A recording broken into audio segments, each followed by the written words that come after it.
Vamos orar pela vida da nossa pastora? Você quer ouvir de Deus nessa noite? Amém. Você quer ser muito, muito alimentado nessa noite? Então ore por ela em nome de Jesus. Oh Senhor Deus, obrigada Senhor, porque nós temos visto, Senhor, a Tua palavra se cumprindo, ó Deus, na nossa vida, Senhor, nesta casa, Senhor, porque nós temos, ó Deus, líderes, ó Pai, que ouvem do Senhor, que se dispõem, ó Deus, a buscar tempo, Senhor, para ouvir direto do Senhor, que o Senhor tem para ministrar, ó Deus, nas nossas vidas. Oramos, ó Deus, colocando a vida da pastora diante de Ti, Senhor, a sua mente, o seu coração, que o Senhor possa fazer algo extraordinário nesta noite, Senhor, através da vida dela, Senhor. Unja, Senhor Deus, os seus lábios, ó Pai, que ela possa, Senhor Deus, falar direto, ó Deus, do Teu alto, do Teu trono, ó Pai, em nome de Jesus. Vem, Espírito Santo, usando, Senhor, enchendo com graça e poder, não só para ministrar, Senhor, para a Tua igreja, mas para ela também, ó Deus, sendo também, ó Deus, um canal de bênção, Senhor Deus, para a Tua igreja, e se enchendo também cada vez mais, em nome de Jesus. Amém. Glória a Deus. Boa noite, queridos, a paz do Senhor. Boa noite. Deixa eu puxar para cá, e ficar mais perto da minha vista. A mesa ali é muito baixa. Como já foi orado, né? Eu tenho certeza que o coração já está aberto. Mas olha, eu vou falar para vocês. Que ministração do Senhor. O Senhor falou muito comigo a respeito dessa palavra. E quando eu recebi essa mensagem, eu fiquei muito impactada. Mas é aquilo, a revelação que é para mim, às vezes pode não ser para o outro, não é verdade?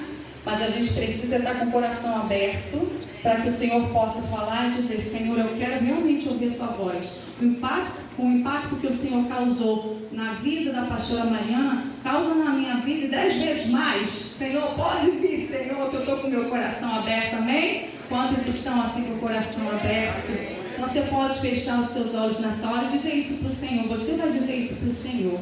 O quanto o seu coração está aberto, o quanto os seus ouvidos estão abertos e preparados para ouvir a voz do Senhor nessa noite. Diga para Ele, diga com sinceridade, diga como você chegou aqui. Diga o tanto que o seu coração está sedento pela palavra dEle. Diga o quanto o seu coração está desejoso, tem fome e sede da presença do Senhor. Diga o quanto que você quer a glória de Deus. Diga o quanto que você deseja a presença do Senhor. Nós estávamos cantando e a presença do Senhor tão linda. Eu queria nesta hora resgatar esse ambiente enquanto nós cantávamos assim. Canta comigo. A Ele a glória, a Ele a glória, a Ele a glória, para sempre, amém. Você pode levantar suas mãos. A Ele a glória.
presença do Senhor.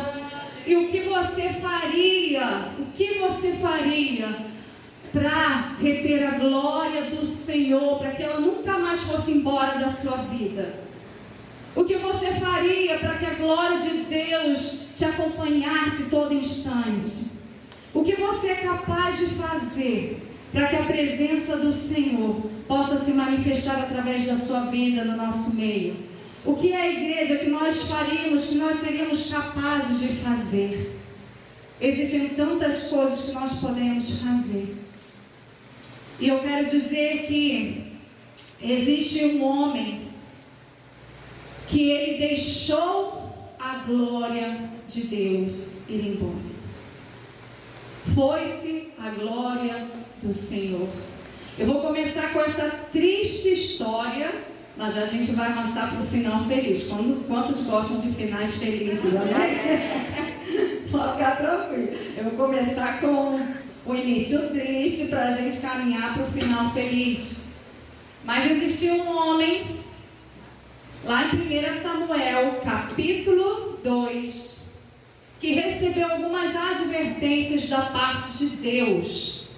Ele foi advertido e ele foi ameaçado. A Bíblia diz que ele recebeu advertências e ameaças da parte do Senhor. Um homem, queridos, que vivia servindo a Deus, era sacerdote, mas ele foi advertido e ameaçado pelo Senhor, porque ele e seus filhos estavam fazendo algumas coisas que não estavam agradando a Deus. Alguém arrisca dizer quem foi esse homem? Ele. Ô glória! O pessoal está esperto. 1 Samuel, capítulo 2, versículo 27, diz assim: certo dia, se quiser colocar aqui NVT, tá bom? Certo dia, veio a Eli um homem de Deus e lhe transmitiu a seguinte mensagem: assim diz o Senhor, eu me revelei a seus antepassados quando eles eram escravos do faraó no Egito. Escolhi seus antepassados dentre todas as tribos de Israel para serem meus sacerdotes, oferecerem sacrifícios sobre meu altar, queimar incenso e usar o colete sacerdotal em minha presença. Além disso, designei as ofertas queimadas dos israelitas a vocês, sacerdotes. Então, por que você despreza meus sacrifícios e ofertas? Porque honra seus filhos mais que a mim, pois você e eles engordaram com as melhores partes das ofertas de meu povo Israel. Gente, que triste. Imagina Deus falando isso, sacerdotes. Por que você honra seus filhos mais que a mim? Pois você e eles engordaram com as melhores partes das ofertas de meu povo Israel. Um homem de Deus, não diz aqui, o nome desse homem de Deus, está dizendo que certo dia veio a ele um homem de Deus e lhe transmitiu essa mensagem. E Deus pergunta: por que você honra mais os seus filhos do que a mim? Gente, o sacerdote, pensa bem, sacerdote servindo ao Senhor, mas honrando mais seus filhos. Eles engordaram com as ofertas. Dá para imaginar um negócio desse? Eles estavam tomando uma parte que não era deles. Uma parte era deles, mas a parte que não cabia a eles, eles estavam tomando indevidamente. Mas olha só o que aconteceu. Nesse período, quem lembra da história do menino Samuel? A mãe de Samuel era estéril e ela prometeu ao Senhor que se ela tivesse um filho, ela iria entregar aquele filho para servir ao Senhor. E assim Ana e seu marido Eucana tinham feito. Tinham entregue Samuel aos cuidados de Eli, mas foram corajosos, não é verdade? Entregaram o menino nas mãos desse sacerdote. Eles foram lá, mas na verdade eles estavam entregando nas mãos do Senhor. Eles entregaram Samuel e Samuel estava ali debaixo dos cuidados de Eli. Num determinado momento, Deus chama Samuel. muitos aqui, e qualquer criança que a gente chamasse, saberia contar essa história, não é verdade? Chama Samuel, e Samuel vai até ele e fala: está me chamando? E ele diz: não estou te chamando. Samuel volta para deitar, e de novo: Samuel, volta. Ele está me chamando? Ele: não estou te chamando, volta para deitar. Samuel, volta. Ele está me chamando. Aí ele entendeu, né? Ele entendeu que era o Senhor. Então ele falou: olha, a próxima vez que te chamar, você vai dizer, pode falar, né? Que eu te escuto. Samuel assim fez. Samuel, menino. E quando o Senhor chamou Samuel, ok, estou aqui, eis-me aqui, né? Estou te ouvindo. E Deus começou a entregar a Samuel as palavras que Deus tinha contra Eli. Olha só que interessante. Deus usa um adulto, certo? Um homem de Deus, um adulto, para falar com Eli. Não foi suficiente. O que Deus faz? Deus usa uma criança. Então não despreze quando uma criança vem falar consigo, gente. Não despreze. Porque Deus pode usar uma criança para falar conosco a qualquer momento. Deus usou a vida, né, de uma criança, de um menino. E aí Deus fala o que estava acontecendo. Imagine só, Samuel recebendo aquelas mensagens, ouvindo o que Deus iria fazer com Eli e com a sua família. Samuel ali sendo treinado por Eli debaixo, né? Eli era tutor de Samuel, e Samuel ouvindo aquelas palavras de ameaça e de advertência contra Eli. Samuel ficou com medo, imagina, né? Como que eu vou contar isso para Eli? Essa palavra que o Senhor me entregou. Olha só o que Deus falou para Samuel. E aí a gente vai entender porque que Samuel ficou, né, amedrontado. Então o Senhor disse a Samuel, capítulo 3, versículo 11: estou prestes a realizar algo em Israel que fará tinir os ouvidos daqueles que ouvirem a respeito. Cumprirei do começo ao fim todas as ameaças que fiz contra Eli e sua família. Olha só, Deus fez ameaças. Eu o adverti, Deus fez uma advertência, de que castigaria sua família para sempre, pois seus filhos blasfemaram contra Deus, e ele não os repreendeu. Olha aí, a negligência de um pai, que não repreendeu seus filhos. Isso é muito sério, né? Ele não repreendeu seus próprios filhos, ele negligenciou. E não os repreendeu por seus pecados. Por isso, jurei que os pecados de Eli e de seus filhos jamais serão perdoados por meio de sacrifícios nem de ofertas. Ou seja, não adiantava, não faz sacrifício, não me traz oferta, não adianta. Deus está falando assim, né? Na minha linguagem. Não adianta trazer nada disso, porque não adianta. Eu já os adverti, eu já os ameacei, mas agora eu vou cumprir. E Deus revela isso para Samuel. Samuel fica então com medo. Dá para entender, né, gente? Por que Samuel ficou amedrontado de falar essas palavras para Eli? Meu Deus do céu. E aí Samuel ficou deitado até de manhã, né? Imagino que ele deve ter conseguido dormir depois disso, né? Ele ficou deitado até de manhã. E então se levantou e abriu as portas da casa do Senhor. Ele já estava sendo treinado, então ele já tinha suas funções. Estava com medo de contar para Eli a visão que tivera, mas Eli o chamou. Samuel, meu filho. Estou aqui, respondeu Samuel. O que o Senhor lhe disse? Perguntou Eli. Conte-me tudo. Deixou Samuel, né? Uma situação bem estreita. E que o Senhor castigue severamente se você esconder de mim alguma coisa do que ele disse. Essa não tinha para onde correr, né? Aí recebeu uma ameaça dessa, mas eu preciso contar agora, né? Não sei, eu vou me castigar. Então Samuel contou tudo a Eli e não escondeu nada. Eli respondeu: é a vontade do Senhor que ele faça o que lhe parecer melhor. Queridos, uma advertência, uma ameaça não é um juízo anunciado, sabe? Uma ameaça, uma advertência de Deus para nós, não é isso. Ele está querendo anunciar juízo e dizer, olha, eu vou te castigar, olha, eu vou fazer isso e aquilo. Na verdade, é Deus oferecendo a graça dele para nós. É Deus oferecendo o perdão dele para nós. Então, quando você receber alguma advertência, alguma exortação, encare isso como a graça de Deus, a maravilhosa graça do Senhor, a abundante graça de Deus sobre a sua vida, porque Deus está nos dando a oportunidade de um arrependimento, de uma mudança de atitude. O juízo, a ameaça e a advertência precisa ser encarada como uma graça abundante de Deus sobre nós. É fácil ser advertido? É fácil ser exortado? É fácil ser disciplinado? Não é não, gente, eu não gosto não, de verdade. É muito ruim, na hora dói, é desconfortante demais, não é?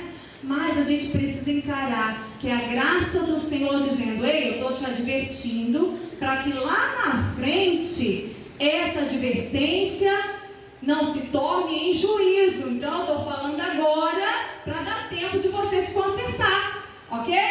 Até aqui, deu para entender? Então, quando você for disciplinado por Deus, quando você for advertido pelo Senhor, diretamente, tete a tete, que tem umas advertências assim do Senhor, às vezes ele pode usar alguém para te advertir, como usou, né, o homem de Deus para ele e usou o menino Samuel. Quando você for advertido, pense, é a graça de Deus, porque dá tempo de eu me consertar, é a abundante graça, a misericórdia do Senhor sobre a minha vida, porque dá tempo de eu me corrigir, de eu me arrepender. Mas infelizmente não foi isso que aconteceu com Eli. Olha só o que aconteceu depois. Naquele momento, enquanto essa história está rolando ali, no serviço sacerdotal, Israel está em guerra com os filisteus. Os filisteus eram o exército inimigo.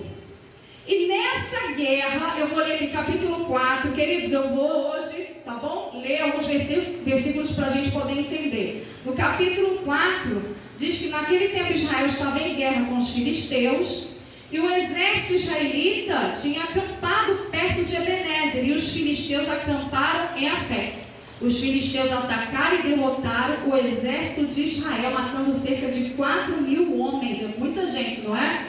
Então Israel sofreu um ataque do exército inimigo durante esse período e sofreu feio, foi derrotado com morte de 4.000 homens. Aí, terminada a batalha, os soldados voltaram para o acampamento e as autoridades de Israel se perguntaram: por que o Senhor causou nossa derrota diante dos filisteus? Você já teve alguma situação difícil, de repente você pensa assim, por que o Senhor está fazendo isso comigo? Por que o Senhor está permitindo? Por que essa batalha eu não venci? Vamos seguindo adiante. Eles fizeram essa pergunta. Quando eles fazem essa pergunta, eles mesmos respondem. Eles falam assim, vamos trazer a arca da aliança do Senhor desde Siló para que esteja conosco e nos livre do poder do inimigo. Porque a arca da aliança, queridos, representava a presença de Deus, era a própria presença de Deus no meio do povo. Então, eles já sabendo disso, eles perguntaram, por que o Senhor fez isso conosco? Espera aí, então vamos trazer a arca da aliança, porque a arca estando aqui é vitória garantida, certo? Ok? Amém? Amém. A presença de Deus estando ali é vitória garantida, amém? Amém. Não é assim? Ok. Então eles fizeram dessa forma. Eles foram atrás. E aí quando a arca estava chegando no acampamento dos hebreus, eles fizeram um barulho tão grande, mas tão grande, eles gritaram, eles se alegraram. Imagina o Maracanã antigamente, cabiam quantas pessoas antigamente? 120. Oi? 120 mil. Antigamente 120 mil? Eu já fui no Maracanã lotado, mas lotado. Eu já fui no Maracanã lotadíssimo quando eu era pequena. Então na época que cabia 120 mil, né? A gente foi ver na época... a gente não tinha entendimento, né? Não era cristão ainda. A gente foi ver o Papai Noel lá chegando de helicóptero, Maracanã lotado. E aí a gente se perdeu uns dos outros, nós rodamos o Maracanã todinho tentando encontrar, porque a gente tinha perdido no meio de 120 mil, sei lá quantas mil pessoas tinham naquele lugar, porque era muita gente. A gente encontrou, Deus deixou a gente encontrar.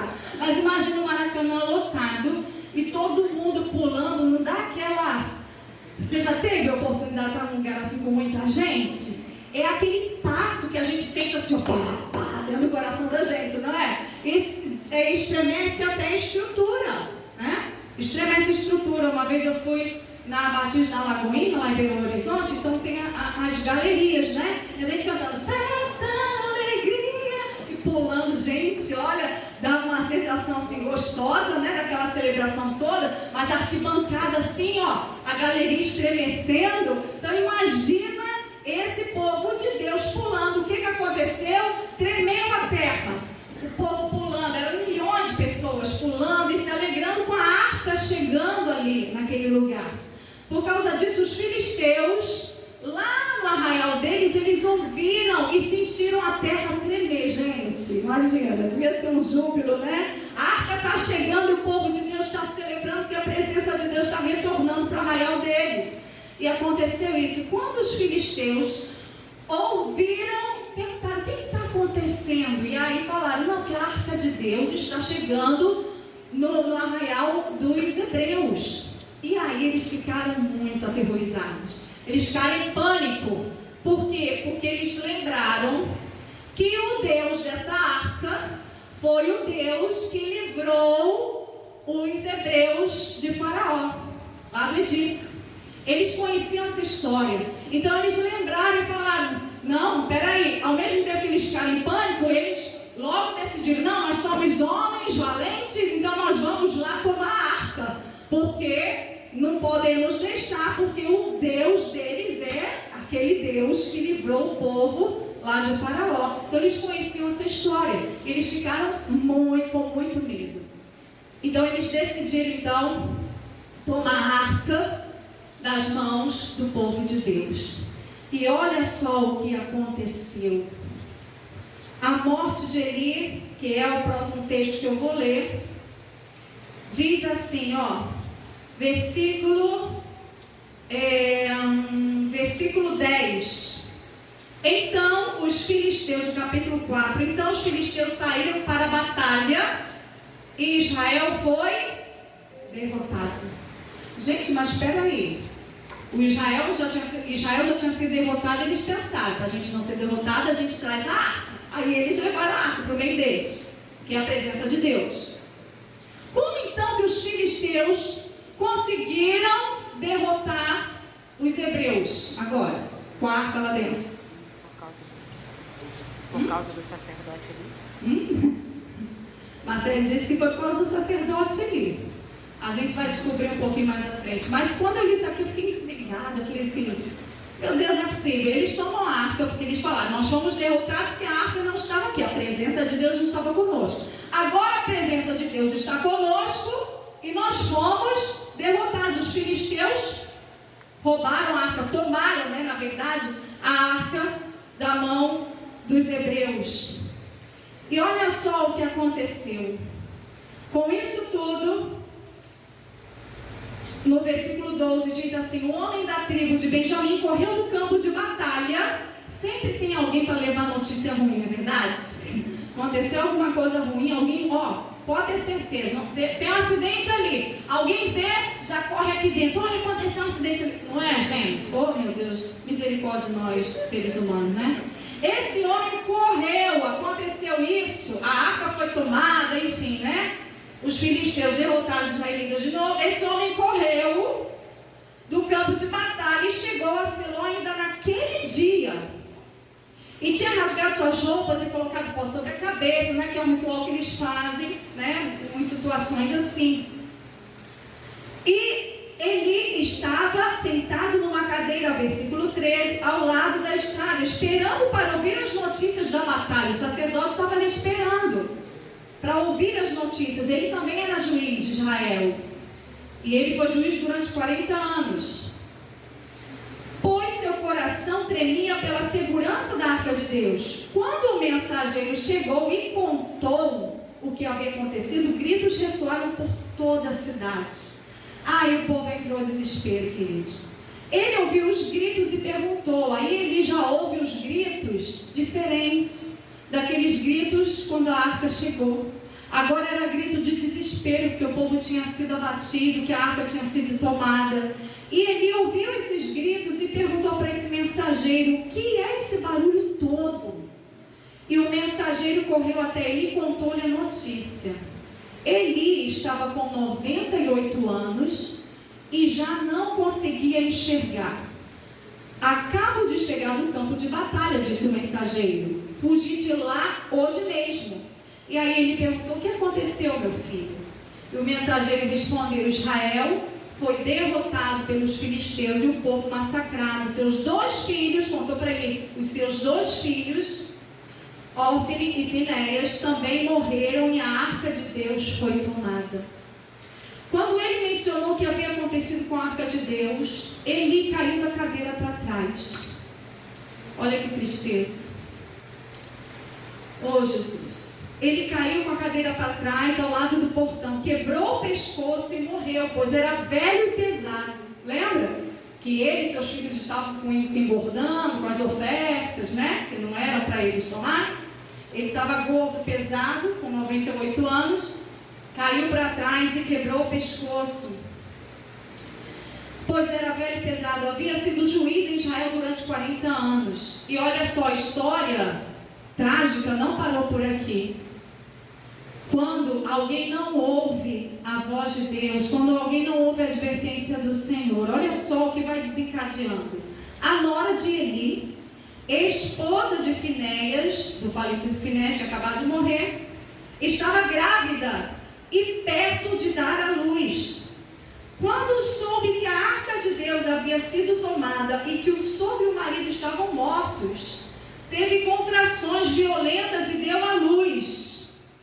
Ela morreu no parto, mas antes de falecer, as parteiras tentaram animá-la. Não tenha medo, disseram. Você teve um menino. Mas ela não respondeu, nem se importou. Deu ao menino o nome de Icabode. Repete comigo, Icabode. Icabode. E disse: foi-se embora a glória de Israel. Pois a arca de Deus havia sido tomada, e seu sogro e seu marido estavam mortos. Disse ainda: foi-se embora a glória de Israel, pois a arca de Deus foi tomada. Queridos, quando eu li isso em casa, mas eu chorei muito. Eu sei que eu já sou chorona, mas eu também não choro por qualquer bobagem, não. Eu choro por coisas realmente que são, assim, que tocam o coração da gente, que são coisas relevantes. E eu chorei e falei: Senhor, misericórdia. Eu não quero que a sua glória se vá. A glória do Senhor sobre a nossa nação, sobre a minha vida, sobre a minha família, sobre a igreja. Imagina que tragédia, queridos. Na hora de sacerdote, na hora de juiz de Israel, era gente que conhecia a palavra, era gente que conhecia as leis do Senhor, era gente que conhecia o Senhor, né? Conhecia o Senhor, era gente que estava misturada ali naquele ambiente. E de repente uma tragédia após a outra. Morre o marido, morre o cunhado, né? Hófni e Finéias, morre o marido dela, morre o cunhado, morre o sogro nessa circunstância, e ela no parto morre. E antes de morrer ela diz: Icabode, o nome do menino vai ser Icabode, porque foi-se a glória do Senhor. Imagina um final de vida assim, gente, que tristeza. Sem a glória de Deus, dizendo: foi-se a glória do Senhor, foi-se a glória de Deus. Acabou a glória de Deus em Israel. Acabou a glória de Deus na minha família, na minha vida. Naquele momento que ela estava morrendo, ela pensou nisso tudo. Mas é interessante, queridos, que a glória do Senhor não foi embora naquele momento. Lembra que a arca estava no meio do arraial dos hebreus? E mesmo assim eles foram derrotados? A glória de Deus, já tinha ido, já tinha tempo, por conta da atitude de Eli, dos seus filhos e também do povo. A glória do Senhor já estava sendo anunciada, que ela estava indo já há muito tempo. Naquele momento de desespero, ela reconheceu que a glória de Deus tinha ido por conta da Arca da Aliança. Mas se a glória de Deus estivesse manifesta no meio do povo, os filisteus não iam conseguir derrotar, os hebreus não iam conseguir tomar a arca. Eles não iriam conseguir se a glória estivesse manifesta no meio do povo. Então a glória não foi naquele momento, a glória já estava sendo anunciada, que já estava indo muito antes. Entende? Não espere um momento para você reconhecer que a presença de Deus, que a glória do Senhor foi embora, e de repente você acorda, já está numa tragédia completa e pensa, meu Deus, onde eu estava, que eu dormi no ponto, a glória de Deus se foi, a glória de Deus sumiu, a presença do Senhor, onde está a tua presença, Senhor? Não espere esse momento. Ouça a voz do Senhor. Um homem de Deus apareceu ali, um menino falou para Eli. Ele podia ter ouvido, ele podia ter interceptado seus filhos, ele podia ter se posicionado e dito, não, aqui não. Não, vocês são meus filhos, mas eu não vou honrar mais a vocês do que ao Senhor. A gente já fez isso lá em casa, até um dia que eu fui falar isso aqui, alguns lembram, eu falei, em casa não tem misericórdia. Quem é que lembra? Eu falei isso aqui. E aí o Júlio estava, ainda bem que ele estava aqui perto de mim, ele falou, não, Mari, misericórdia tem, não tem passar a mão na cabeça, né? Eu falei, igreja, deixa eu consertar aqui. A minha intenção era realmente falar isso. Aqui em casa a gente não passa a mão na cabeça se tratando de Jesus ser o centro da nossa casa. Não tem mesmo, né, Jair Miriam? Não tem. Eu amo os meus filhos, amo vocês de paixão, vocês sabem que seu beijo aperta massa. Vocês sabem disso, sabem disso. Desculpa, eu sei que rapaz não gosta que a gente fala essas coisas. Eu amo, eu sou capaz de dar minha vida por eles, mas eu não amo os meus filhos mais do que o Senhor. E a gente já deixou isso bem claro em casa. Jesus é o centro da nossa casa. Jesus é o centro da nossa casa. A não ser que faça alguma coisa escondida, repreendida em nome de Jesus, cancelado, ou em nome de Jesus, arruinado, todo plano de Satanás. Porém, aquilo que está diante dos nossos olhos, que nós temos consciência, nós somos muito firmes. E somos mesmo. Somos firmes. Porque com o Senhor não se negocia, com a palavra de Deus, os princípios da palavra, não há negociação. Não dá para você passar a mão na cabeça de filho, porque você vai estar honrando mais os seus filhos do que o Senhor. E aí depois, cadê a tua presença, Senhor? Cadê a tua glória, Deus? Senhor, cadê a tua glória, a tua presença? E a gente canta, derrama a tua glória. Derrama a tua Shekinah, Senhor, inunda o meu ser dos rios desse amor.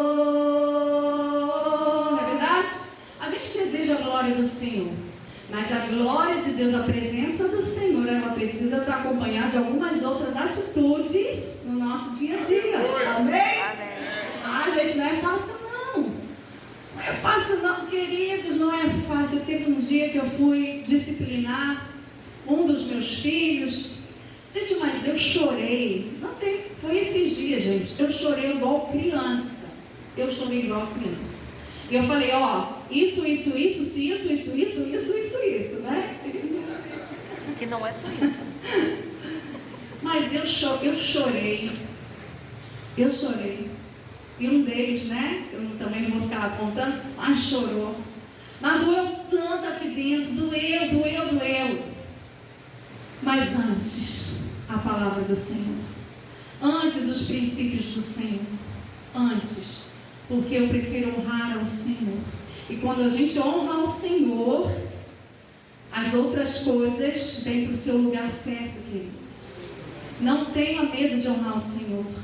Honrar ao Senhor fala de atitude, honrar ao Senhor fala de renunciar, né, a nós mesmos. Honrar ao Senhor fala da gente ter coragem, às vezes a gente vê uma cara, né, emburrada. Honrar ao Senhor fala de algumas vezes a gente confrontar. Sim, honrar o Senhor não é só com os lábios, não, gente. Honrar ao Senhor fala de atitude. E Deus deu essa advertência para ele: você honra mais aos seus filhos do que a mim. Ele podia ter escolhido outro caminho. Quantos aqui querem escolher o caminho da honra ao Senhor? Amém? Ah, como eu quero escolher o caminho da honra. Como eu quero agradar ao Senhor. Como eu quero. Queridos, olha só o que aconteceu com a arca. A arca representava o quê? A arca era a própria presença de Deus. Fala com vontade. A arca era a própria presença de Deus. A arca era a própria presença de Deus. E essa arca foi levada pelos filisteus. Ela foi parar em Asdod, num lugar onde tinha um Deus. E nesse lugar eles colocaram a arca da aliança no templo do Deus Dagom. Gente, uma ideia, desculpa a expressão, uma ideia de jirico. Porque pensa que os filisteus, eles entraram em pânico, porque sabia quem era o Deus dos hebreus. Aí eles vão e tomam a arca. Eles pensaram assim, ó, né? Tá no papo, a gente tá bem, a gente conseguiu tomar a arca, vamos botar no templo de Dagom. Aí eles colocam a arca lá no templo de Dagom. No outro dia, o que acontece com aquela estátua, com aquele ídolo, né? O ídolo amanhece caído, com a cabeça assim, prostrado diante da arca da aliança. Aí eles vão lá, pegam e corrigem, colocam lá no seu lugar. A arca está lá. No outro dia eles voltam, esse ídolo está de novo caído, só que dessa vez com a cabeça quebrada e as mãos também. Oh, glória! E a presença de Deus, né? Estava ali naquele lugar, dependente daquele ídolo, e Deus fez essa obra. E aí eles começaram a ficar apavorados, porque a gente tem que fazer alguma coisa, a gente tem que mandar essa arca de volta. Gente, vai arca, volta arca, vai arca, volta arca. E eles falaram, a gente tem que mandar essa arca de volta. Então o que eles fizeram? Eles mandaram a arca para Gate, tá? Eu estou lendo porque eu não lembro o nome das cidades. Eles mandaram a arca. Levem a arca para a cidade de Gate, lá no versículo 8 do capítulo 5, o pessoal está ligado. Levaram para Gate. E aí, o que aconteceu? Quando a arca chegou a Gate, a mão do Senhor pesou sobre a cidade, ferindo com uma praga de tumores os homens de lá, tanto os jovens como os velhos, e houve grande pânico. Aí o povo de Gate pensou, não, a arca não pode ficar aqui, está causando prejuízo. Ô glória, a presença de Deus vai só, né, fazendo juízo para aqueles que não queriam se render ao Senhor. Eles pegaram e enviaram então para a cidade de Ecrom. Mas a mão de Deus já estava pesando sobre a cidade de Ecrom. E eles perceberam isso. E aí diz aqui que um pavor mortal, gente, o pavor mortal, imagina, pavor mortal se apoderou daquela cidade e se espalhando por todos os lugares de Ecrom. Os que não morreram foram afligidos com tumores, e o clamor da cidade subiu até o céu. Aí o que eles fizeram? Os filisteus já estavam desesperados, porque eles estavam com pavor mortal, era tumor espalhado, era morte, era um monte de coisa que estava acontecendo. Vamos empurrar de volta a arca para os hebreus. Gente, que confusão, né? Vai arca, volta arca, vai arca, volta arca. Eles empurraram a arca de volta. E o que eles fizeram? Eles colocaram a arca numa carroça com 2 vaquinhas e eles deixaram as vaquinhas levarem, porque eles não tinham nem como segurar a arca. Se segurasse a arca já era fulminado. Se só a distância a arca já estava provocando, a presença de Deus já estava provocando todo esse juízo, quanto mais, né, colocar a mão na arca. E eles conseguiram fazer o transporte dessa forma. Então o próprio Deus, né, conduziu aquelas vacas até o local para onde a arca deveria ir. E a arca chega então em Bet-Semes, no lugar então que a arca, né, já deveria estar sendo conduzida. Os moradores de Bet-Semes estavam colhendo trigo no vale. Versículo 13 do capítulo 6 6. E quando viram a arca, se encheram de alegria. Lembra daquele primeiro episódio? Que eles ficaram alegres e começaram a pular quando a arca veio da primeira vez? Isso está acontecendo de novo. O povo está se enchendo de alegria.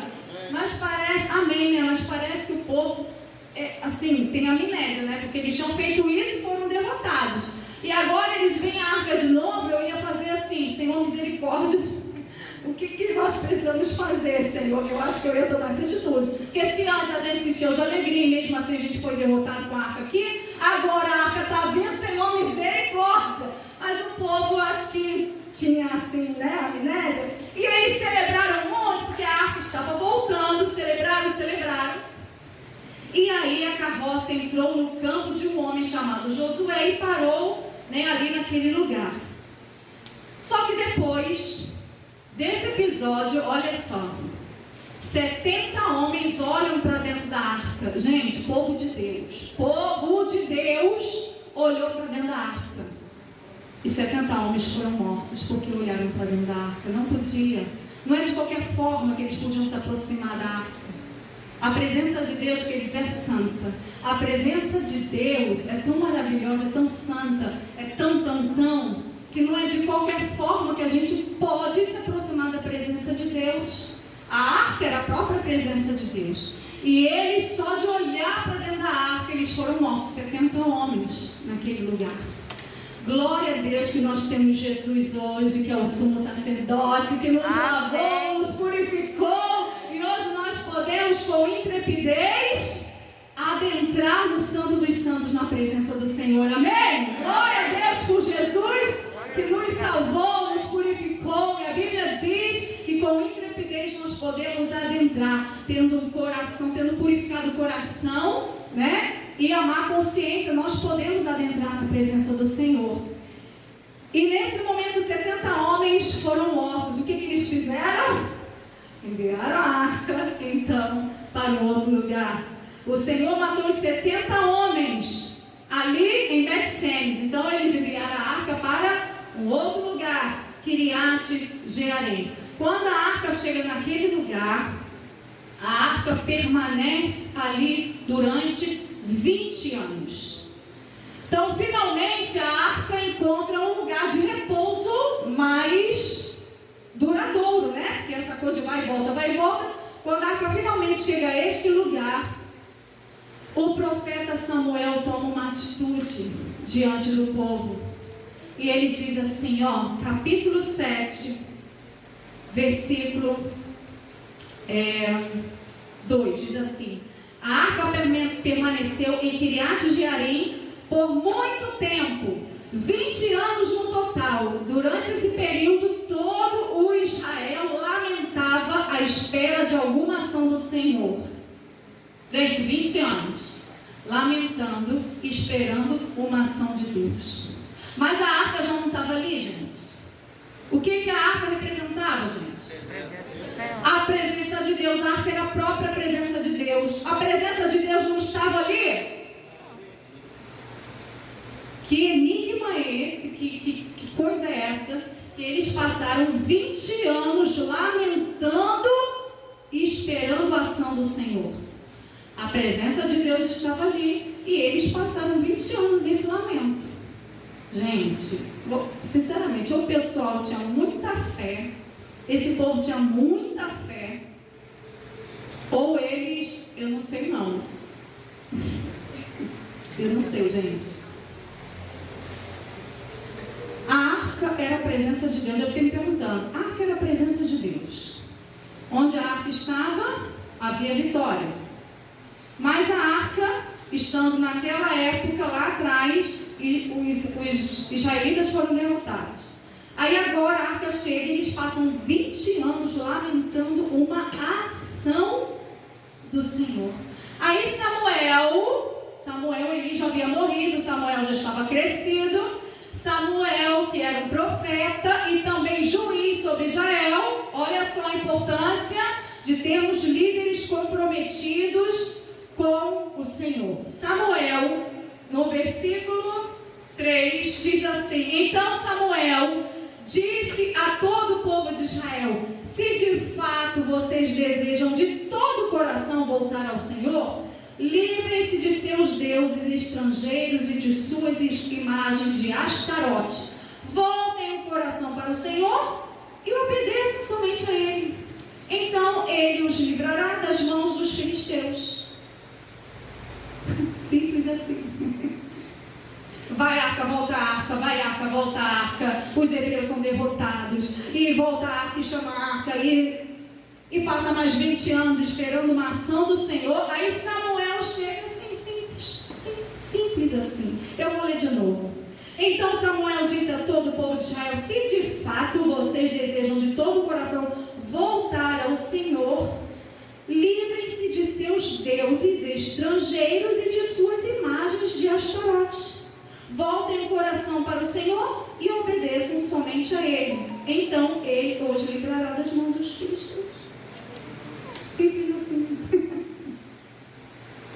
Assim, os israelitas se desfizeram de suas imagens de Baal e de Astarote e serviram somente ao Senhor. Está explicado. Está explicado. Porque a arca, que era a própria presença de Deus, não foi capaz de livrar o povo de Deus das mãos dos filisteus. Porque a presença de Deus precisa caminhar junto com o meu e o seu arrependimento. Simples assim. Aí vem João Batista, milhares de anos depois, dizendo: arrependam-se, porque é chegado o reino dos céus. Arrependam-se. A primeira palavra do Evangelho é arrependei-vos, a segunda é crede. Pronto, fechou. Está explicado. A presença do Senhor precisa caminhar junto com o meu arrependimento. Não se garanta. Agora eu vou falar uma parte de uma canção que o Senhor me deu sexta-feira. E eu chorando e cantando.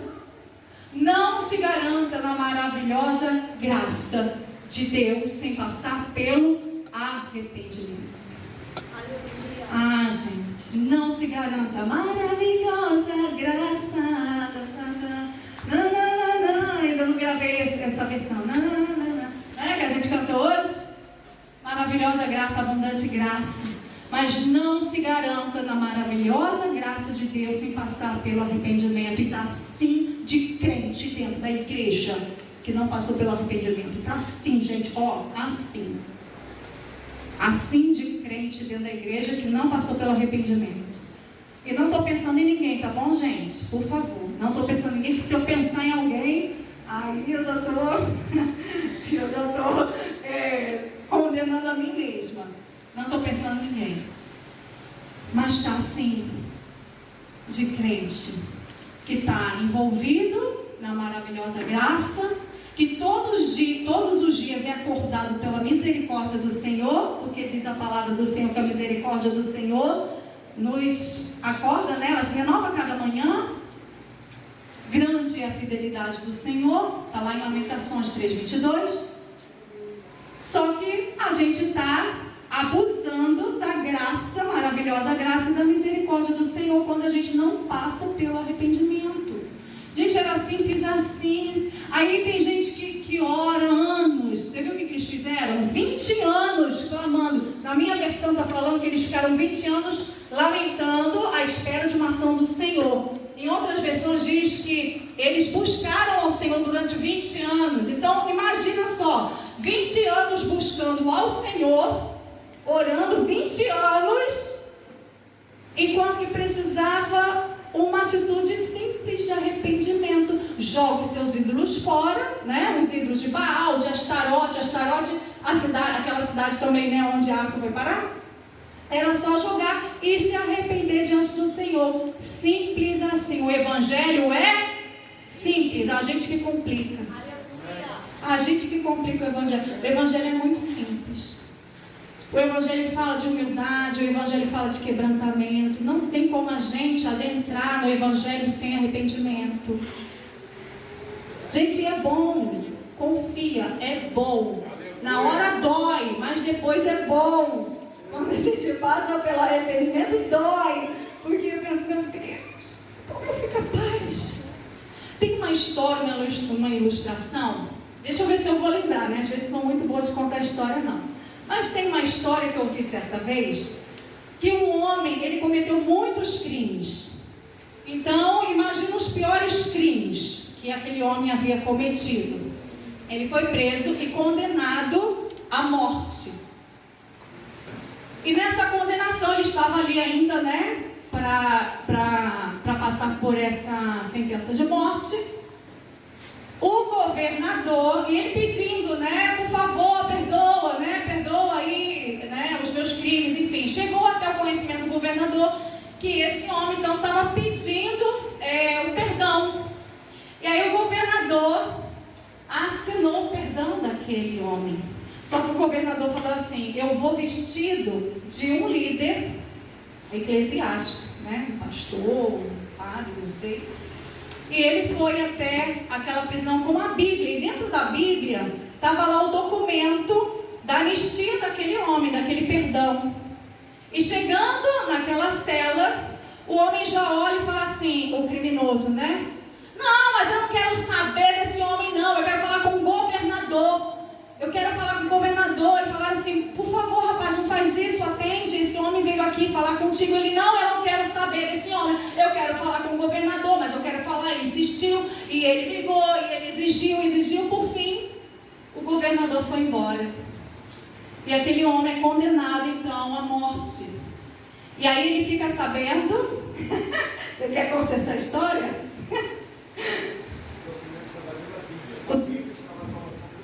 O documento, eu acho que eu falei que o documento estava dentro da Bíblia. Não, o documento estava dentro da Bíblia, ou seja, a salvação dele estava ali dentro daquele livro, né? Da palavra de Deus. E aí então chega no dia, né, da sua condenação, e ele, na verdade, antes, né, quando o governador foi embora, o carcereiro falou assim: você é louco porque você acabou de perder a sua salvação, você acabou de perder o seu perdão, porque esse homem que estava aqui era o próprio governador, e ele veio trazer a sua anistia, mas você não quis, você não se humilhou, você não foi humilde o suficiente, você acabou perdendo, né, o seu perdão. E aí no dia da condenação desse homem, no dia da sua sentença de morte, ele pede a palavra, né, e ele diz: olha, hoje, que eu vou chorar? Oi? Ele falou: hoje eu não estou sendo morto por causa dos crimes que eu cometi. Eu estou sendo morto porque eu recusei o perdão, porque eu recusei a graça, porque eu recusei ser salvo. Então agora ele não estava mais sendo condenado pelos crimes que ele cometeu, é porque ele recusou aquele perdão, aquela salvação. Olha, queridos, muitas vezes a gente pensa, né? Puxa, mas os ímpios vão ser condenados pelos seus pecados porque estuprou, porque matou, porque roubou, porque isso, aquilo, porque... Na verdade, a condenação é pelo nosso maior pecado, que é rejeitar a graça salvadora de Jesus. O maior pecado que a gente precisa se arrepender, quando a gente vem aqui à frente, é esse pecado de recusar a graça do Senhor nas nossas vidas. Sabe por quê, queridos? Porque às vezes uma pessoa não matou, uma pessoa não estuprou, uma pessoa não roubou, uma pessoa não fez um monte de coisa, mas a pessoa cometeu algum outro pecado que aparentemente, né, é menor do que esses outros tantos. Mas a pessoa vai ser condenada no juízo, vai ser condenada ao fogo eterno, não por conta desse pecado, porque senão teria distinção, né? Quem pecou assim vai, né? Quem pecou assar, vai. Não, o juízo vem por falta de arrependimento, por recusar a graça do Senhor Jesus sobre as nossas vidas. Mas não é o que acontece aqui nessa igreja, amém? Não é o que acontece acontece na nossa nação, amém? Nós vamos declarar isso. Não é o que acontece no meio do povo de Deus e nem para quem a gente levar a palavra. Nós vamos declarando isso, mas lembre-se, Icabode foi-se a glória do Senhor por falta de arrependimento. Não é porque a arca foi levada. A nora de Eli falou Icabode porque foi-se a glória do Senhor, porque a arca foi levada. A glória de Deus se foi por falta de arrependimento. Porque a arca estava lá e eles foram derrotados por falta de arrependimento do pecado. Porque estavam segurando ídolos que não eram os ídolos que eles deveriam adorar. Não era o Deus que eles deveriam adorar. Estavam em pecado. Mas olha só, quando o profeta Samuel, o juiz Samuel se levanta, já estamos no final. Diz assim, olha, então Samuel lhes disse, reúnam todo Israel em Mispá, versículo 5 do capítulo 7. E eu orarei ao Senhor por vocês. Eles se reuniram em Mispá e tiraram água do poço e a derramaram diante do Senhor. Também jejuaram o dia todo e confessaram que haviam pecado. Jejuaram o dia todo e confessaram que haviam pecado contra o Senhor. Foi em Mispá que Samuel se tornou juiz em Israel. Quando os governantes filisteus ouviram que os israelitas haviam se reunido em Mispá, mobilizaram seu exército e avançaram. Ao saber que os filisteus se aproximaram, os israelitas ficaram muito assustados. Não é para menos, né? Não pare de clamar ao Senhor nosso Deus para que Ele nos salve dos filisteus, imploraram a Samuel. Então Samuel escolheu um cordeiro que ainda mamava e o ofereceu ao Senhor como holocausto. Suplicou ao Senhor em favor de Israel e o Senhor o atendeu. Enquanto Samuel oferecia o holocausto, os filisteus chegaram para atacar Israel. Naquele dia, porém, diga comigo, porém, olha o porém de Deus aí. O Senhor falou do céu com voz poderosa de trovão. Glória a Deus. Provocando pânico entre os filisteus, e eles foram derrotados diante dos israelitas. Glória a Deus. Os soldados de Israel os perseguiram desde Mispá até um lugar abaixo de Betcá, matando-os ao longo do caminho. Então Samuel, pessoal do louvor, por favor. Então Samuel pegou uma pedra grande e a colocou entre a cidade de Mispá e Jesana. Deu a pedra o nome de Ebenezer, que quer dizer até aqui nos ajudou o Senhor. Aleluia! E aí o tema da mensagem, que eu nem falei para vocês, né? Icabode ou Ebenezer? Uma questão de arrependimento. É uma escolha. Nós escolhemos Icabode, foi-se a glória do Senhor, ou nós escolhemos Ebenezer, até aqui nos ajudou o Senhor. Tanto um como o outro passa pela questão do arrependimento. Icabode, falta de arrependimento. E Ebenezer, arrependimento genuíno. Arrependimento no meio do povo, arrependimento na liderança. E aí, com todo o temor no meu coração, eu sei que o nosso vídeo não tem tanto alcance assim, mas eu vou falar para o vídeo profetizando isso. Eu quero declarar no nome de Jesus arrependimento no meio da liderança eclesiástica brasileira. Arrependimento genuíno. Arrependimento de pecado. Arrependimento por se garantir na maravilhosa graça de Deus e na misericórdia do Senhor, mas sem arrependimento. E eu quero declarar sobre a nação brasileira, sobre os líderes dessa nação, governantes, prefeitos, deputados, senadores, presidentes. Eu quero declarar no nome de Jesus arrependimento, porque senão o Senhor vai vir com juízo. O Senhor está anunciando, o Senhor está advertindo, o Senhor está ameaçando, mas não para nos castigar. O Senhor está fazendo isso porque ainda dá tempo de se arrepender. Ainda dá tempo de se voltar. Ainda dá tempo de se ajoelhar e dizer: Senhor, me perdoa. Antes que o Senhor venha e fira a terra com maldição, dá tempo de se arrepender. Dá tempo de se ajoelhar. Dá tempo de se arrepender diante do Senhor. Dá tempo de dizer: Senhor, o que é que eu tenho que fazer, Senhor, para que a Tua presença possa entrar em ação. Dá tempo de você ir na sua cadeira, se ajoelhar e dizer: Senhor, me perdoa.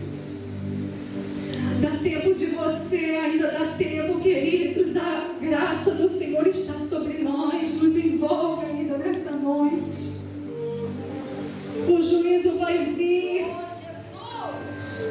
mas hoje dá tempo de se arrepender diante do Senhor, de muitas vezes se garantir na graça. Para nós cristãos, crentes no Senhor, não é nem rejeitando a graça. A gente fala da maravilhosa graça, a gente esbanja a misericórdia do Senhor. Não é nem por rejeitar a graça, mas é por se garantir somente nela. E esquecer que a gente tem que passar pelo arrependimento. Misericórdia, Senhor. Misericórdia, Jesus.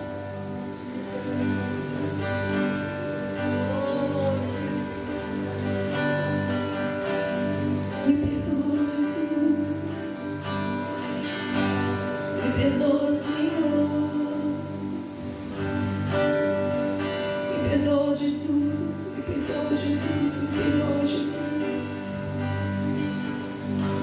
Me perdoa, Senhor.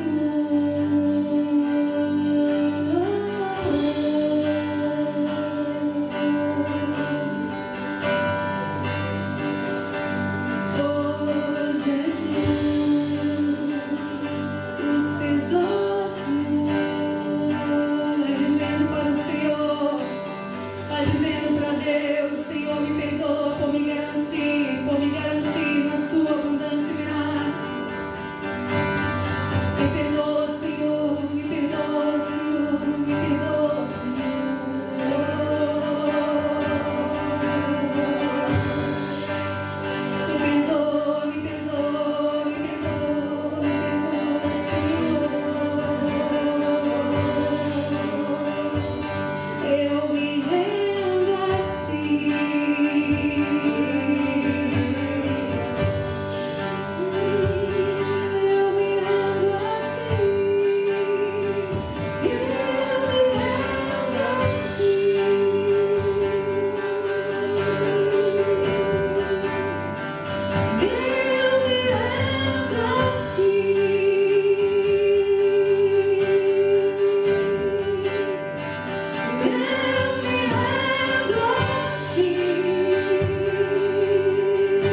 A nossa reputação já não está mais em jogo.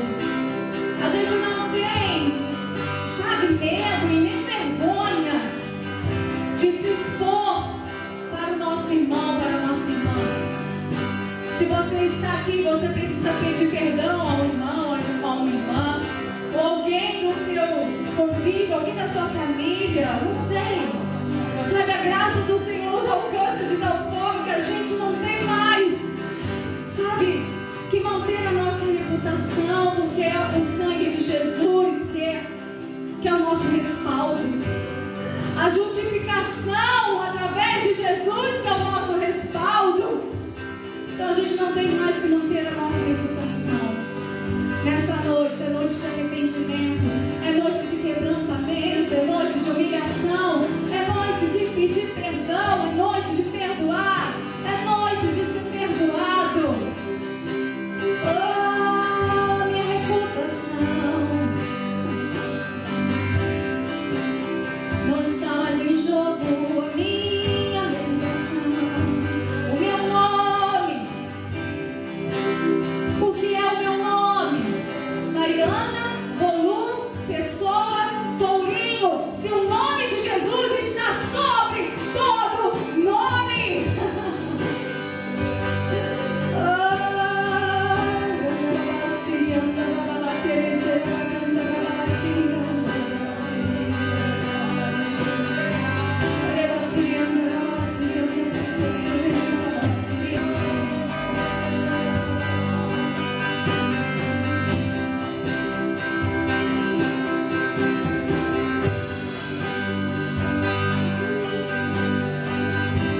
Nessa hora, queridos, nós queremos ungir cada um de vocês.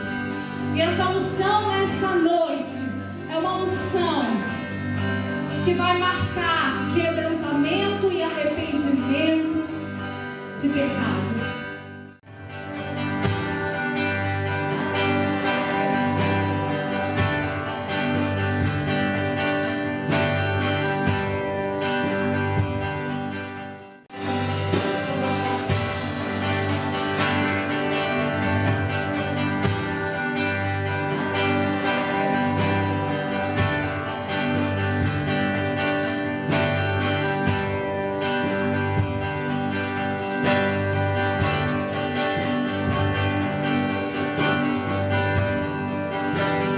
Glória a Deus, que momento precioso e poderoso.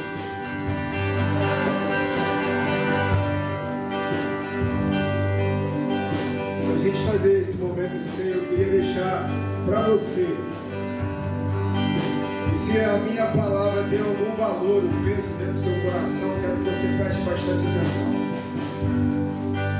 Quero ler com você um dos versículos que está dentro dessa história que minha esposa acabou de narrar e pregar sobre. É 1 Samuel capítulo 2, verso 30. Bota aqui, Gabriel, por favor. Esse versículo é um dos versículos mais fortes da Bíblia, na minha opinião. E é o versículo que está dentro desse contexto histórico que a gente acabou de ler. Portanto, assim declara o Senhor, Deus de Israel: prometi que membros da sua família, da tribo de Levi, sempre seriam meus sacerdotes. Deus está falando isso com quem? Com Eli. Agora, porém, declara ao Senhor: isso não acontecerá. E isso aqui, para mim, é algo muito forte. Honrarei aqueles que me honram, e desprezarei aqueles que me desprezam. Se nós desejamos viver de fato com a presença de Deus em nós, ao nosso redor, nós precisamos entender que honrar a Deus é receber dele como recompensa a honra, mas tratá-lo com desprezo. Algumas pessoas falam: eu também tratarei essas pessoas com desprezo. Essa família desprezou o Senhor, fez aquilo o que se espera de alguém que não conhece a Deus. E é interessante porque Icabode agora vai se esvaindo da pessoa, a presença de Deus vai saindo. Aquela pessoa que um dia era tão cheia, tão gloriosa, tão cheia de fogo, a gente vai percebendo quando a glória vai, quando a presença está indo embora, a pessoa vai se apagando, ela vai diminuindo. Mas no momento que ela vai se arrependendo, onde ela vai confessando, ela vai praticando atos simples, a gente começa a perceber que a presença de Deus começa a tomar essa pessoa. Aleluia. E é muito triste, Deus não se alegra, nosso coração se parte quando a gente percebe alguém tão cheio da glória está se esvaindo, a glória de Deus está passando, a pessoa vai se apagando, ela vai morrendo. Por quê? Porque está permitindo que outras coisas tomem um lugar que pertence só ao Senhor. Ou quando está permitindo que Deus está oferecendo arrependimento, mas ela não se volta para Deus. Ou seja, essa é uma verdade dura. Mas quando nós fazemos isso, nós estamos desprezando a graça que Deus está oferecendo. Então, querido ovelha, valorize um simples ato, como é uma ordenança da ceia, que envolve o quê? Comunhão com Deus, comunhão com meus irmãos, uma aliança. E às vezes muitos de nós já tomamos a ceia devidamente, fizemos disso simplesmente um ato simbólico, sem propósito algum. Tem alguns que ainda pensam: pastor, eu já ouvi isso, eu não posso perder o domingo de ceia. Como se o domingo de ceia fosse de fato fazer com que a glória de Deus estivesse na sua casa. Você pode estar em casa, perder o domingo de ceia, mas a glória do Senhor está contigo. Se você honra a Deus e aproveita a oportunidade de arrependimento e ter comunhão com Ele. A ceia não vale de nada para aqueles que desprezam o Senhor no seu dia a dia e chegam num dia de domingo, uma vez no mês, e acham que pode reaver a glória de Deus. Misericórdia. Deus não te chamou, não é esse o evangelho, querido. O evangelho não é bater cartão no domingo e tomar ceia uma vez por mês. O evangelho fala de um caminho permanente com Jesus dia a dia, desfrutando da graça dele. Amém? Amém. Deus deseja você brilhando, a sua glória de Deus resplandecendo a tua vida, resplandecendo o teu rosto. Amém. Quando as pessoas olharem para o teu olho, vai perceber que tem algo diferente. Amém. É tão lindo quando alguém fala assim: você é cristão? Você fala assim: por quê? Porque eu vejo algo diferente nos seus olhos. O rosto de Moisés brilhava quando ele descia do monte. Oh, meu irmão, você ser rodeado da glória de Deus é você viver em permanente arrependimento, contrição, reconhecendo que o favor de Deus é sobre você. Você não foi feito por Deus para ser chamado de cabote. Aleluia. Amém. Levanta as mãos para o alto e aplaude aquele que reina, aquele que reina, aquele que vive, aquele que governa e domina sobre todo o universo, e que um dia irá nos chamar para habitar com Ele, para por toda a eternidade, mediante esse sangue, não mediante nossas qualidades, não mediante nossas virtudes, mas mediante a fé nesse sangue derramado em favor de nós. Aleluia. Amém. Levanta tuas mãos bem alto. O Senhor te abençoe e te guarde. O Senhor faça resplandecer o seu rosto de ti e te dê a paz. E a graça do Senhor Jesus seja sobre a sua vida, a sua casa, a sua família. E debaixo dessa graça você viva um relacionamento precioso e poderoso com Jesus Cristo, por meio do Espírito Santo. Amém e amém. Amém. Você pode aplaudir a Ele. Aleluia.